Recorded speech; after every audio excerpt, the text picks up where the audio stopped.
সাহাবা কেরাম রে শুনো,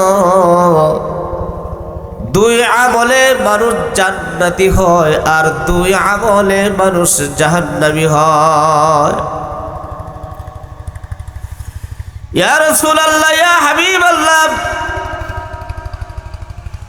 কোন কোন আমলে মানুষ জাহান্নামে যায় আর কোন কোন আমলে মানুষ জান্নাতি হয় আমাদেরকে জানায় দেন গো নবীজি, আমাদেরকে বুঝায় দেন, শিখায় দেন।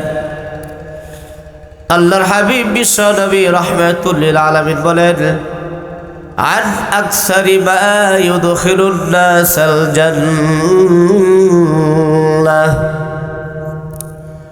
ইয়াকুলু তাকওয়াল্লাহি ওয়া হুসনুল খুলুক। নবীজি বলেন, সাহাবায়ে কেরাম শুনো, এক নম্বর আমল হলো, ওরে সাহাবায়ে কেরাম, আল্লাহর ভয়। ভাইরা আমার, আল্লাহ পাক সুবহানাহু ওয়া তাআলা বলেন, ইয়া আইয়ুহাল্লাযীনা আমানুত্তাকুল্লাহ। আমার আল্লাহ তাআলা ঘোষণা দেয়, হে ঈমানদারগণ, হে ঈমানদারের দল, ইত্তাকুল্লাহ, আমি আল্লাহকে ভয় করো, আমি আল্লাহকে ভয় করো। আমি আল্লাহকে ভয় করার কথা বলে আল্লাহ তাআলা শেষ করে নাই। আমার আল্লাহ তাআলা দ্বিতীয় স্টেপে বলে দিয়েছেন, হাক্কা তুকাতিহি, ভয় শুধু করলেই হবে না, ভয় যেন ভয় করার মতো হয়। একটা মানুষ যদি আল্লাহকে ভয় করে, একটা মানুষ যদি আল্লাহর ভয়টা তার অন্তরে সেটিং করে, তাহলে এই মানুষটার মাধ্যমে এই দুনিয়ার জমিনে পাপাচার বলতে কিছু হওয়া সম্ভব না। কেন সম্ভব না? কারণ যখন সে পাপ কাজের দিকে হাত বাড়াবে, যখন সে অন্যায় করার দিকে হাত বাড়াবে, পাপ কাজে অংশগ্রহণ করার যখন নিয়ত করবে, চিন্তা ভাবনা করার সাথে সাথে তার অন্তরে চলে আসবে আল্লাহর ভয়। আমি এই নাফরমানিটা কেমন করে করব, আমাকে তো আল্লাহ তাআলা দেখতেছেন। আমি এই অন্যায়টা কেমন করে করব, আমার আল্লাহ তাআলা তো আমাকে দেখতেছেন। একজন মানুষের অন্তরে যদি সর্বসময় আল্লাহর ভয়টা যদি তার অন্তরে সেটিং করতে পারে, এই মানুষটা দুনিয়ার জমিনে কখনো কোনো ধরনের অন্যায় হওয়া সম্ভব না। এই মানুষটার কখনো নাফরমানি হওয়া সম্ভব না। কেন? কারণ নাফরমানি করার সময় তার অন্তরে চলে আসবে আল্লাহর ভয়। এই জন্য আল্লাহ তাআলা বলেন, ইয়া আইয়ুহাল্লাযীনা আমানুত্তাকুল্লাহ হাক্কা তুকাতিহি ওয়া লা তামুতুন্না ইল্লা ওয়া আনতুম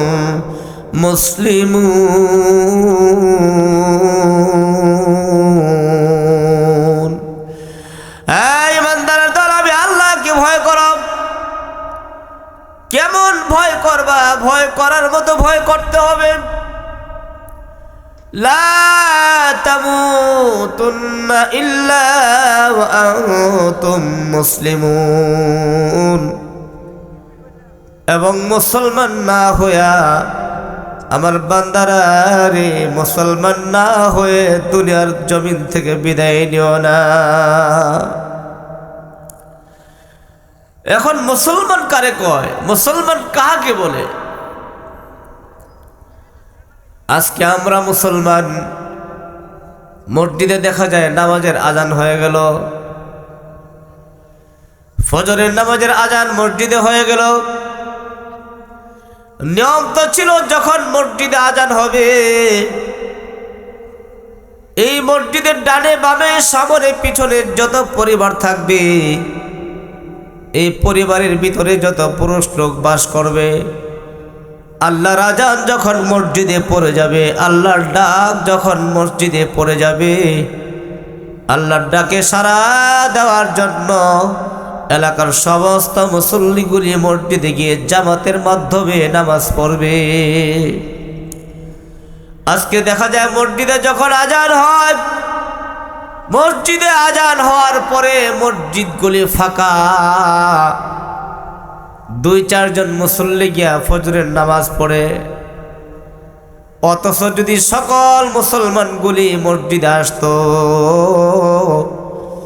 ফজরের নামাজের সময় কমচে কম কয়েকশো মুসল্লি ফজরের নামাজে জামাতে শরীক হতো। আজকে দেখা যায় আমরা মুসলমান 5 ওয়াক্ত নামাজ আমাদের ভিতরে পাওয়া যায় না। আমরা মুসলমান নবীজির তরিকা মতে দুনিয়ার জীবন যাপন আমাদের হয় না। আমরা মুসলমান, একজন মুসলমানের করণীয় কি, একজন মুসলমান কোন স্টাইলে দুনিয়ার জীবন যাপন করবে, একজন মুসলমান দুনিয়ার জীবন কোন ভাবে পরিচালনা করবে, আল্লাহর হাবিব বিশ্বনবী রাহমাতুল লিল আলামিন তার উম্মতদেরকে পায় পায় জানায় দিয়েছেন, উম্মতের আরে এইভাবে হবে তোমার পারিবারিক জীবন, এইভাবে হবে তোমার রাষ্ট্রীয় জীবন।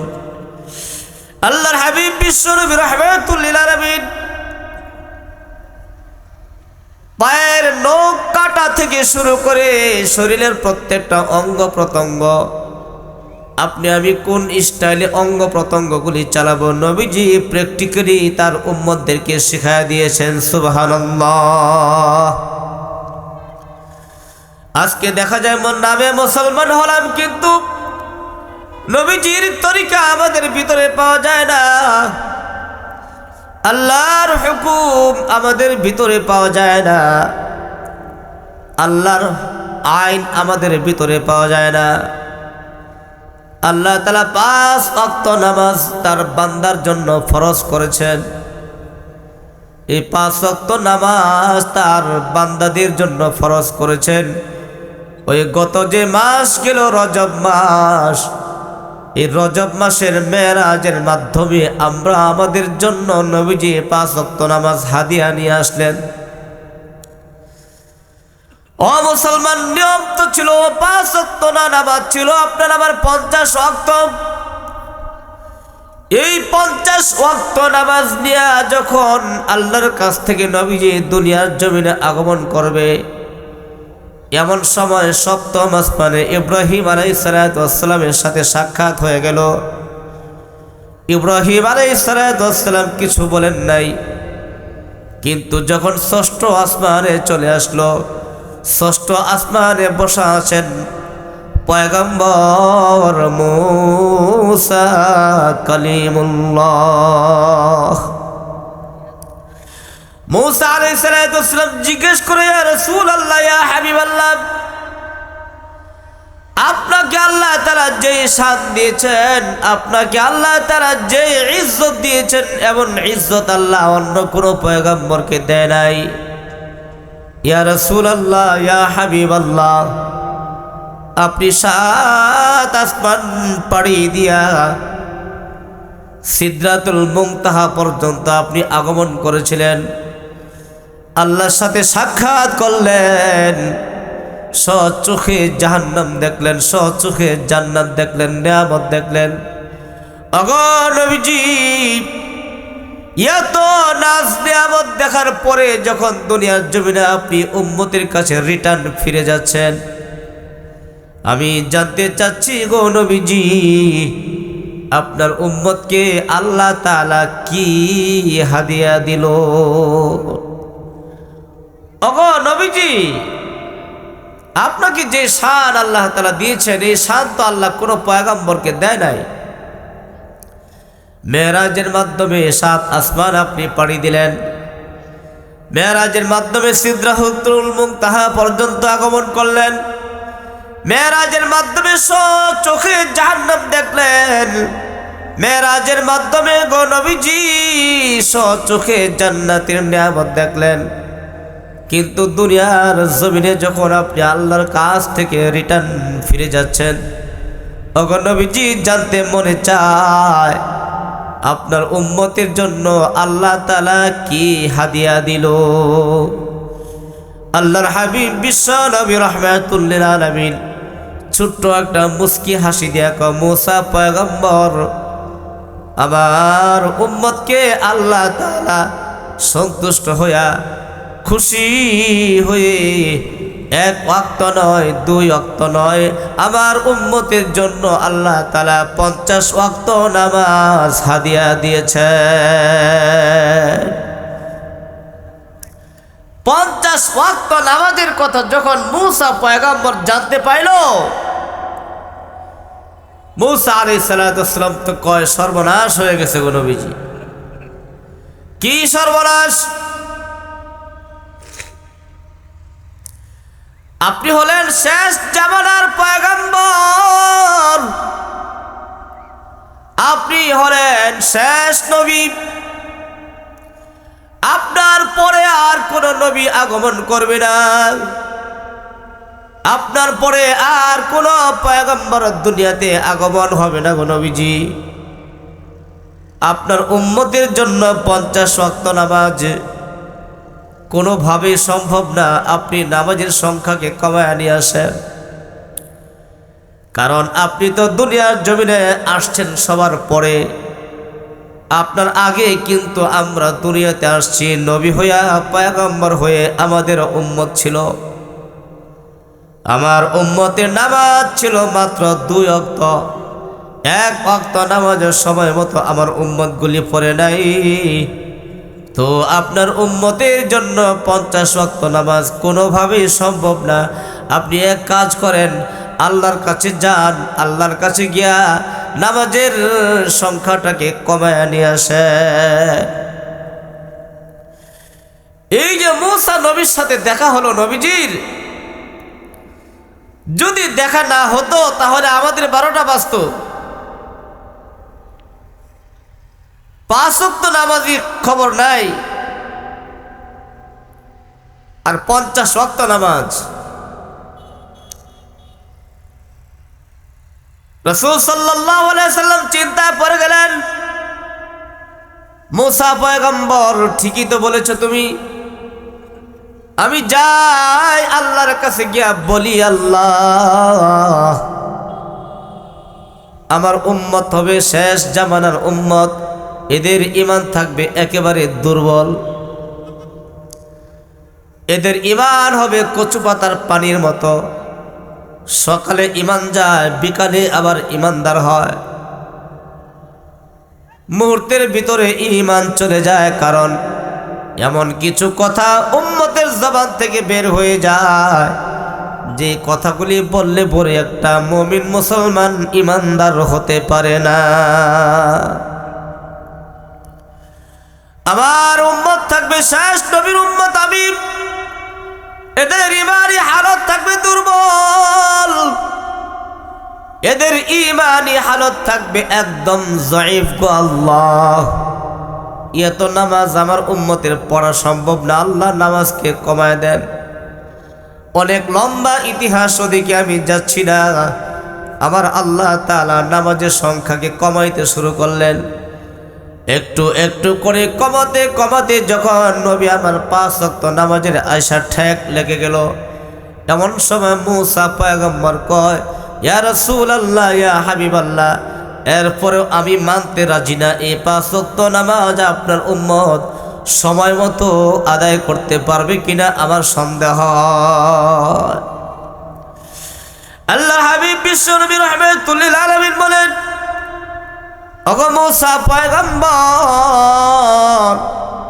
আমি যদি আল্লাহর কাছে আবার যাই, আর যদি আবার আমার আল্লাহ তাআলা এই 5 ওয়াক্ত নামাজকেও মাফ করে দেয়, তাহলে আমি আমার উম্মতের জন্য কি হাদিয়া নিয়ে যাব? আমার উম্মতের জন্য আমি কি হাদিয়া নিয়ে যাব? আর আল্লাহর কাছে যাওয়া সম্ভব না। এই 5 ওয়াক্ত নামাজ নিয়ে যখন নবী আমার দুনিয়াতে আগমন করলেন, হাদিসের ভিতরে আমরা পেয়েছি কোন উম্মত যদি ইখলাসের নিয়তে এই 5 ওয়াক্ত নামাজ সময় মতো আদায় করতে পারে, আমার আল্লাহ তাআলা 5 ওয়াক্ত নামাজ নয়, আমার আল্লাহ তাআলা 50 ওয়াক্ত নামাজের সওয়াব ওই বান্দার আমল নামায় দিয়ে দিবে। 50 ওয়াক্ত নামাজের সওয়াব আল্লাহ তাআলা দিয়ে দিবেন। কারণ আল্লাহ তো দেওয়ার জন্য পাগল, আল্লাহ দিতে চায় তার বান্দাদেরকে, কিন্তু আপনি আমি তো আল্লাহর কাছে নিতে পারি না। আল্লাহ তালাশ করে বেড়ায়, দেখি আমার বান্দানি আমার কাছে ক্ষমা চায়। দুনিয়ার জমিনে অপরাধীদেরকে আইনের লোকগুলি তালাশ করে বেড়ায় ধরার জন্য, গ্রেফতার করার জন্য অপরাধীদেরকে তালাশ করে বেড়ায়। থানা পুলিশ থেকে নিয়ে, ডিবি থেকে নিয়ে, আর্মি থেকে নিয়ে অপরাধী কে কে, এই অপরাধীগুলিরে তালাশ করে করে খুঁজে বেড়ায়। কারণ যদি পাওয়া যায় তাকে শাস্তির সম্মুখীন নিয়ে আসা হবে। দুনিয়ার জমিনে অপরাধীদেরকে ধরার জন্য তালাশ করে, আর আমার আল্লাহ অপরাধীদেরকে তালাশ করে তার জীবনের গুনাহ মাফ করার জন্য। আমার আল্লাহ তাকায়, দেখি আমার বান্দানি আমার কাছে ক্ষমা চায়। বান্দারা যখন আল্লাহর কাছে ক্ষমা চাবে, আমার আল্লাহ তাআলা কোরআন কারীমের 28 নম্বর পারার ভিতরে আমার আল্লাহ তাআলা ঘোষণা দিয়েছেন, ইয়া আইয়ুহাল্লাযীনা আমানু তুবু ইলাল্লাহি তাওবাতান নাসুহা। হ্যাঁ ইমানদারগণ, তওবা করো, তওবা করো তোমরা। তোমার তওবা যদি সঠিক তওবা হয়, তোমার তওবা যদি খালেস তওবা হয়, তোমার তওবা যদি সঠিক তওবা হয়, তাহলে তোমার তওবা তুমি করতে দেরি হবে। তোমার 2 ফোঁটা চোখের পানি মাটিতে পড়ার আগে আগে আমি আল্লাহ তাআলা তোমার জীবনের সব গুনাহ মাফ করে দিমু। আল্লাহ তালাশ করে তার বান্দাদেরকে গুনাহ মাফ নিতে চায় আল্লাহর কাছে। শুধু তাই না, সূরাতুল বাকারার এক আয়াতের ভিতরে আল্লাহ ঘোষণা দিয়েছেন, সূরাতুল বাকারার এক আয়াতের ভিতরে আমার আল্লাহ তাআলা পাপীদের ব্যাপারে ঘোষণা দিয়েছেন। কি বলেন আল্লাহ তাআলা? আল্লাহ বলেন, ইন্নাল্লাযীনা ইউহিব্বুত তাওয়াবিনা ওয়া ইউহিব্বুল মুতাতাহহিরিন। আমার আল্লাহ তাআলা ঘোষণা দেয়, তওবাকারী আমি আল্লাহর কাছে বড় পছন্দের বান্দা। তওবাকারী আমি আল্লাহর কাছে বড় পছন্দের বান্দা। যে বান্দাটা বেশি বেশি তওবা করে, ওই বান্দাটা আল্লাহর কাছে প্রিয় বান্দা হয়ে যায়, আল্লাহর কাছে ভালোবাসার বান্দা হয় যে বান্দা বেশি বেশি তওবা করে। দুনিয়ার জমিনে আপনি আমি পেয়েছি 70 বছর জিন্দেগি আছে, 60 বছর জিন্দেগি শেষ হয়ে গেছে। 70 বছর জিন্দেগি আপনার আমার শেষ হয়ে গেছে। 40 বছর জিন্দেগি দুনিয়ার জমিন থেকে শেষ হয়ে গেছে, ফুরিয়ে গেছে। এই জিন্দেগির ভিতরে কি পরিমাণ আমল করলাম, এই জিন্দেগির ভিতরে কি পরিমাণ সওয়াবের আমল করলাম, আর কি পরিমাণ নাফরমানি করলাম। দুনিয়ার কেহই জানুক বা নাই জানুক, নিজের চক্ষু 2টা নিজে বন্ধ করলে চোখের সামনে চলে আসবে কি পরিমাণ বদ আমল করেছি আর কি পরিমাণ নেক আমল করেছি। যত রকম অন্যায় দুনিয়ার জমিনে করেছিলাম সমস্ত অন্যায় চোখের সামনে ভেসে উঠবে। সমস্ত অন্যায় একদম 70 বছর জিন্দেগি সব অন্যায় চোখের সামনে চলে আসবে। আপনার আমার কাছে যদি মনে হয় দুনিয়াতে এই অন্যায়গুলি করেছি, ওই নাফরমানিগুলি করেছি, অমুকের জমিন আত্মসাৎ করেছি, অমুকের জায়গা আত্মসাৎ করেছি, অমুকের কাছে 20,000 টাকা ধার নিয়েছিলাম, আজকে 10 বছর হয়ে গেল এখনো দেই নাই, যদি এই অপরাধগুলি চোখের সামনে চলে আসে,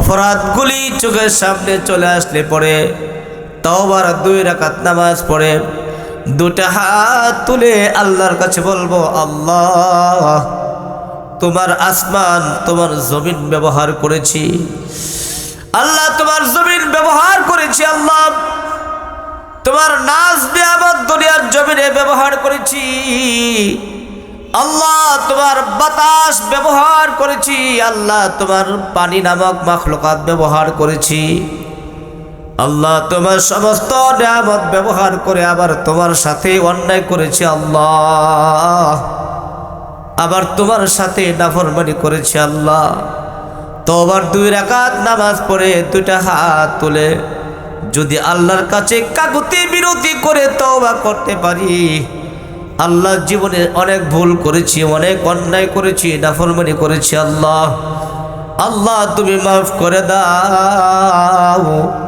আল্লাহ তুমি মাফ করে দাও। আল্লাহর কাছে ক্ষমা চাবো, মাফ চাবো। আমার আল্লাহ তাআলা 70 বছরের জিন্দেগির গুনাহ সেকেন্ডের ভিতরে ক্ষমা করে দিবেন। আয়াত মোবাইল সুবহানাল্লাহ।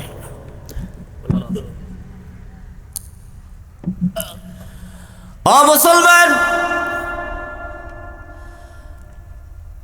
আজকে আমাদের জন্য সবচেয়ে সুবর্ণ সুযোগ, আজকে আমাদের জন্য সবচেয়ে সুবর্ণ সুযোগ এবং সুখবর, কারণ এমন একজন আলোচককে আজকে আমরা পেয়েছি যে আলোচক 1 বছর 1.5 বছর আগের থেকে দাওয়াত দেওয়া বন্ধ করে দেয়।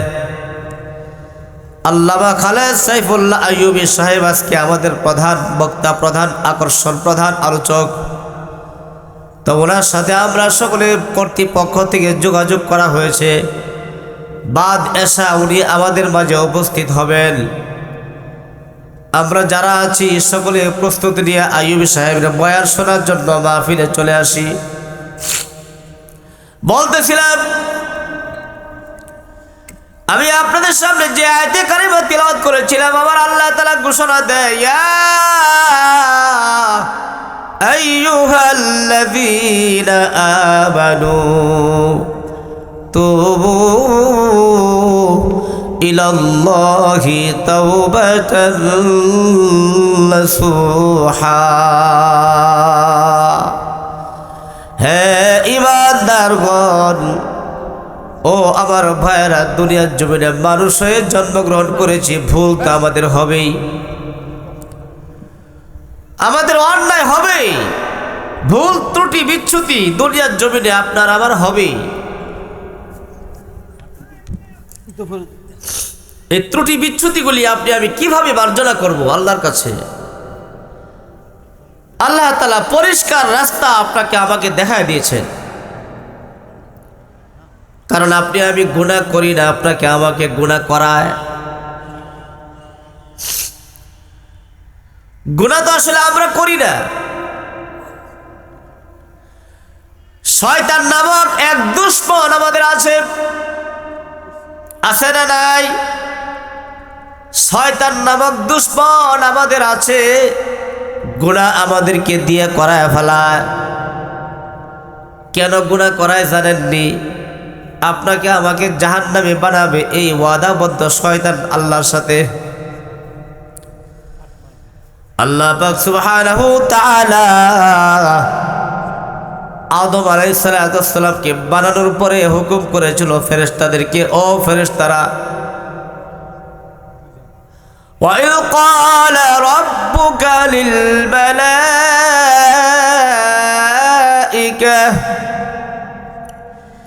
إني جاعل في الأرض خليفة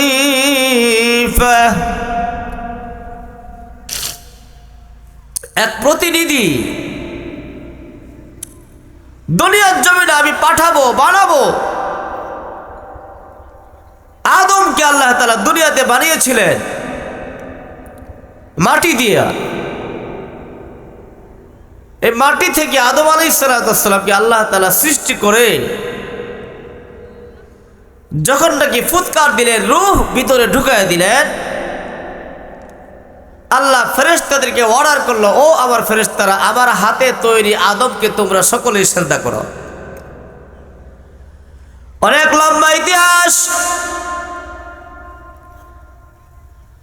ফেরেশতারা আল্লাহর হুকুম পালন করতে গিয়া সিরিয়াল বা সিরিয়াল ধরে ধরে আদম আলাইহিস সালামকে সিজদা করছে,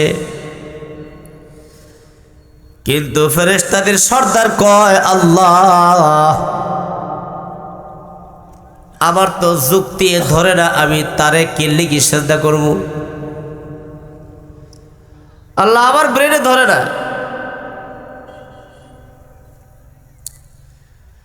শয়তান কয়, খলাকতানি মিন নার খলাকতানি মিন নার ওয়া খলাকতাহু মিন তিন।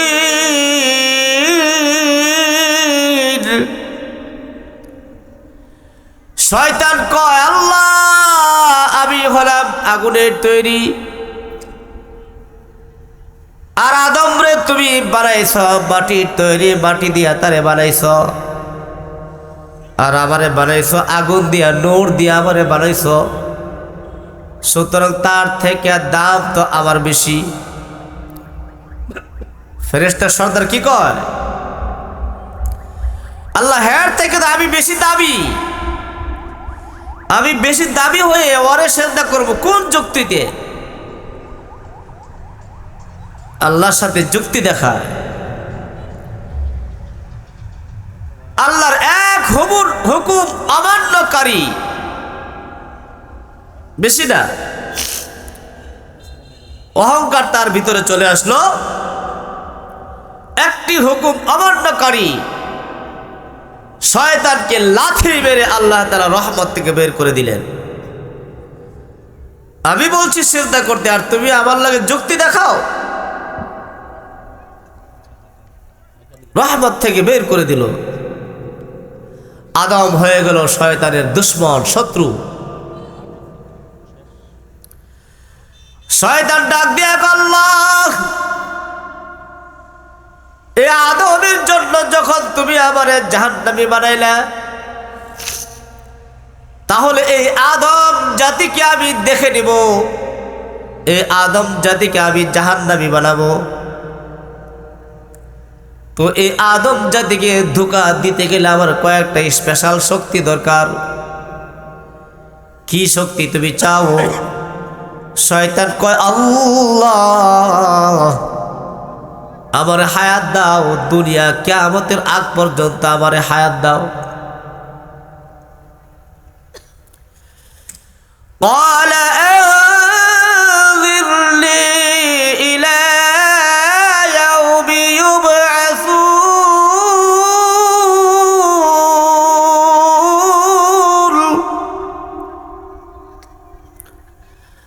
আল্লাহ কয়, যাও, তোমার প্রস্তাব মঞ্জুর করা হলো। কি প্রস্তাব? দুনিয়া কিয়ামত হওয়ার আগ পর্যন্ত আমার হায়াত চাই। আল্লাহ তাআলা হায়াত দিয়া দিলেন দুনিয়া কিয়ামত হওয়ার আগ পর্যন্ত। এত লম্বা হায়াত দিয়া তুমি কি করবা? বলে, যত আদম দুনিয়াতে আগমন করবে সমস্ত আদমকে আমি শয়তান ধোঁকা দিয়ে জাহান্নামী বানাবো।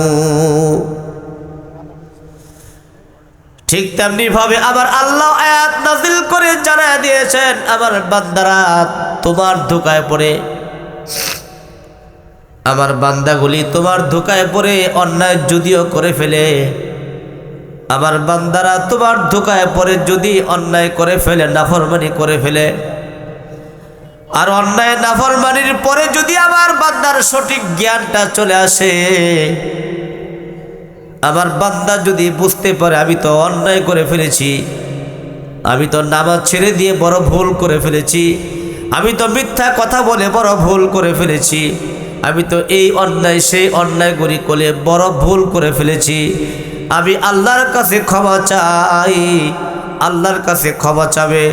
আমার কাছে যখন আমার বান্দাগুলি ক্ষমা চাবে, ক্ষমা চাইতে দেরি হবে, আমি আমার বান্দার ক্ষমার প্রার্থনা কবুল করে তার জীবনের গুনাহ মাফ করতে দেরি করব না। সুবহানাল্লাহ, সুবহানাল্লাহ।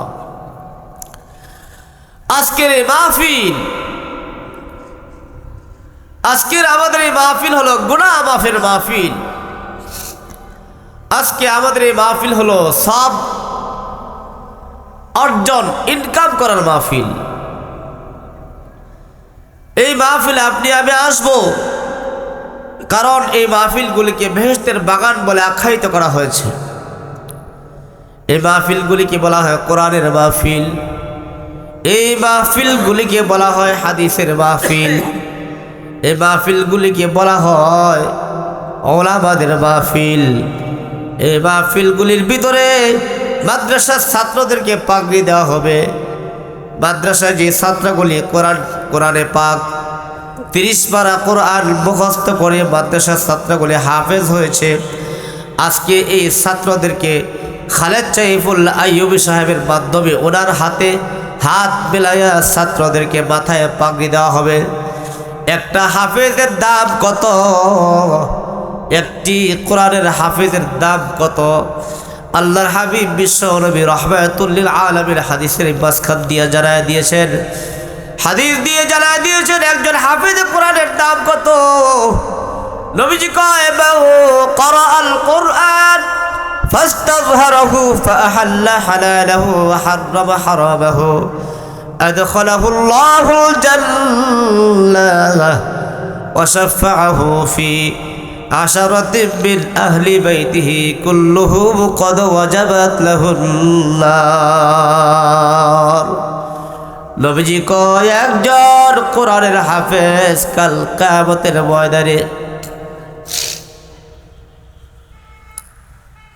জাহান্নামী 10 জন মানুষকে জান্নাতে নিয়ে যাবে। সুবহানাল্লাহ। একটা ছেলেকে হাফেজ বানান, একজন সন্তানকে যদি আপনি আলেম বানাইতে পারেন,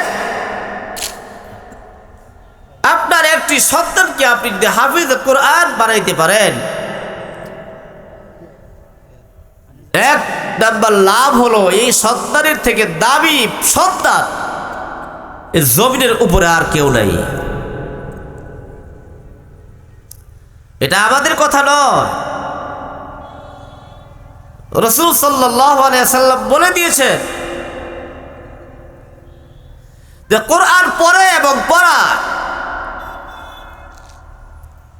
এক দল পড়ে আর এক দলে পড়ায়। কোরআন পড়ায় এবং পড়ে যারা, যে মানুষগুলি এই জমিনের উপরে, এই মানুষ থেকে উত্তম মানুষ আর কেউ নাই।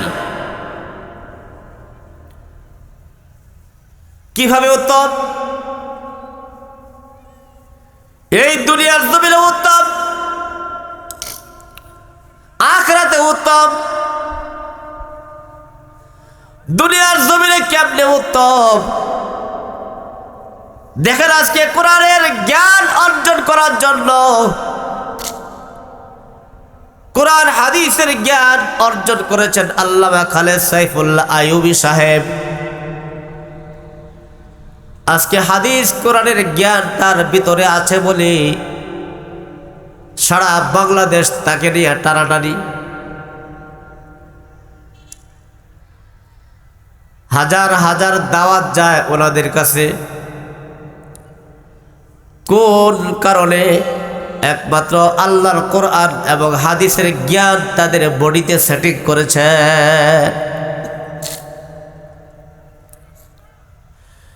একজন হাফিজের দাম কত? নবীজি কয় কাল কিয়ামতের ময়দানে একজন হাফিজে কোরআন 10 জন জাহান্নামী মানুষকে জান্নাতে নিয়ে যাবে। সুবহানাল্লাহ। কেমন 10 জন মানুষকে জান্নাতে নিয়ে যাবে? যেই 10 জন মানুষ জাহান্নাম ফয়সালা হয়ে গেছে। আল্লাহু আকবার। যেই 10 জন মানুষের জাহান্নাম সাব্যস্ত হয়ে গেছে, এমন 10 জন মানুষকে সুপারিশ করার অধিকার, স্পেশাল পাওয়ার আল্লাহ একজন কোরআনের হাফেজকে দিবে।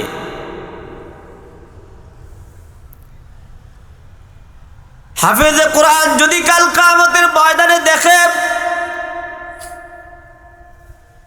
ভিন্ন কোন আমলের কারণে তার বাবা তো ধরা পড়ে গেছে, ভাই আপনি আমি ধরা পড়তে পারি কি পারি না? হাসরের ময়দানে কোন কারণে ধরা পড়ে যাবো নিজেও টের পাইবেন না। ধরা পড়ে গেছে হাফেজের বাবা, জাহান্নামের শিকল দিয়ে হাত পাও গুলি বেঁধে জাহান্নামের দিকে নিয়ে যাচ্ছে। এমন সময় হাফেজে কোরআন জাহান্নামের দরওয়াজার সামনে দাঁড়িয়ে যাবে, আল্লাহর কাছে বলবে, মালিক যে মানুষটারে আপনি জাহান্নামে দিচ্ছেন এই মানুষটা যেমন তেমন কোন মানুষ নয়। ইয়া রব্বাল আলামিন, ইয়া গফুরুর রহিম, যাকে আপনি জাহান্নাম সাব্যস্ত করেছেন এই পুরুষটা হলো দুনিয়ার জমিনের আমার জন্মদাতা পিতা। আজকে আমি হাফেজ কোরআন থাকতে আমার বাবা জাহান্নামে চলে যাবে, কোনোভাবেই সম্ভব না গো আল্লাহ। কারণ আজকে তো আপনি স্পেশাল পাওয়ার আমাদেরকে দিয়েছেন আল্লাহ, স্পেশাল ক্ষমতা আজকে আল্লাহ আপনি আমাদেরকে দিয়েছেন। কি ক্ষমতা গো আল্লাহ? হাফেজ সাহেবগণ 10 জন জাহান্নামী মানুষকে জান্নাতে নিয়ে যাবে। ইয়া রাব্বাল আলামিন, আজকে আমার চোখের সামনে আমার বাবা জাহান্নামে চলে যাচ্ছে, আমি কেমন করে সহ্য করব আল্লাহ? মেহেরবানি করে আমার বাবাকে জান্নাতের মেহমান বানায় দেন। যখন নাকি আল্লাহর কাছে কাকুতি মিনতি করে সুপারিশ করবে হাফেজে কোরআনের সুপারিশ গ্রহণ করে জাহান্নামী বাবাকে জান্নাতের মেহমান বানায় দিবেন। সুবহানাল্লাহ, সুবহানাল্লাহ।